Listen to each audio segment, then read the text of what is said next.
যে গণতন্ত্রের জন্য আমরা সংগ্রাম করেছিলাম, কি গণতন্ত্র আমরা দেখতে পাচ্ছি? দেখবেন যে ঐক্য আমাদের সমস্যা। আমাদেরকে বলা হয়েছিল সব রাজনৈতিক দল যেসব বিষয়ে একমত হবে সেগুলাই নিয়েই গঠিত হবে জুলাই সনদ।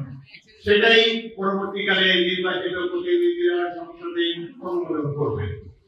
এখন কেন আবার নোট অফ ডিসেন্টকে অন্তর্ভুক্ত করা হলো এবং সেই নোট অফ ডিসেন্টকেও বাদ দিয়ে দেওয়া হয়েছে চূড়ান্ত ঘোষণার মধ্যে? আমরা তো ডিসেন্ট দেখতে চাই না। যেসব বিষয়ে সব রাজনৈতিক দল ঐক্যমতে এসেছে তাদেরকে নিয়ে গঠিত হবে জুলাই সনদ। কিন্তু এই দেশে কিছু আতেল আছে যারা মুক্তিযুদ্ধের সময় কোনো অংশগ্রহণ তাদের ছিল না। ঢাকা বিশ্ববিদ্যালয়, বিশ্ববিদ্যালয় ভালোভাবে করেছে। ওদের স্বপ্ন পূরণে পাশে থাকতে পেরে আমরা গর্বিত।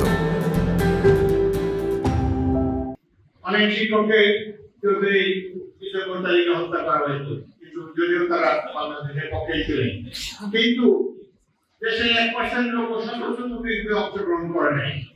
তাহলে সশস্ত্র মুক্তিযোদ্ধা সম্ভবত 7 কোটি মানুষের দেশ ছিল, 1% ছিল না মুক্তিযোদ্ধা। সাহসী লোক কম আছে সমাজে। আমরা ভাগ্যবান, আমরা সেই সাহসী যুবকদেরকে দেখতে পেয়েছি। কিন্তু যেহেতু সৈনিক এবং ছাত্র জনতা রাজনৈতিক দলের নির্দেশ না মেনে বিদ্রোহ করে প্রতিরোধ যুদ্ধে জীবন দিয়ে বাংলাদেশ প্রতিষ্ঠা করেছে, যেহেতু তারা এই সমাজের অংশ নয়, এই জন্য তাদেরকে সমাজে এবং ইতিহাসে সম্মানের সাথে উল্লেখ করা হয়নি। এটি অত্যন্ত দুঃখজনক।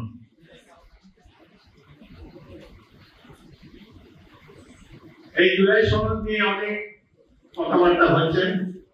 আমি একদম খুচরো রাজনৈতিক নেতা হিসাবে মনে করি, কর্মী হিসাবে মনে করি, জুলাই সনদ দেশের জনগণের প্রয়োজন নেই। জুলাই সনদ হয়তো কিছু কিছু ব্যক্তি যারা এখানে উপদেষ্টা হয়েছে, যারা ভবিষ্যতে বাংলাদেশে বসবাস করতে গেলে অনেক কষ্টের সম্মুখীন হবেন, তাদের জন্য হয়তো এই জুলাই সনদের প্রয়োজন আছে। বাংলাদেশের প্রয়োজন একটি নির্বাচন যেখানে সুষ্ঠু হবে এবং যেখানে একটা জনগণ একটি প্রতিনিধিদের নির্বাচিত করতে পারবে। আমরা আশা করব আগামীতে একটি জাতীয় সংসদ নির্বাচন সুষ্ঠুভাবে সম্পাদিত হবে। এই নির্বাচনে যারা বিজয়ী হবেন, জনগণের প্রতিনিধি হবেন, তারাই জুলাই সনদকে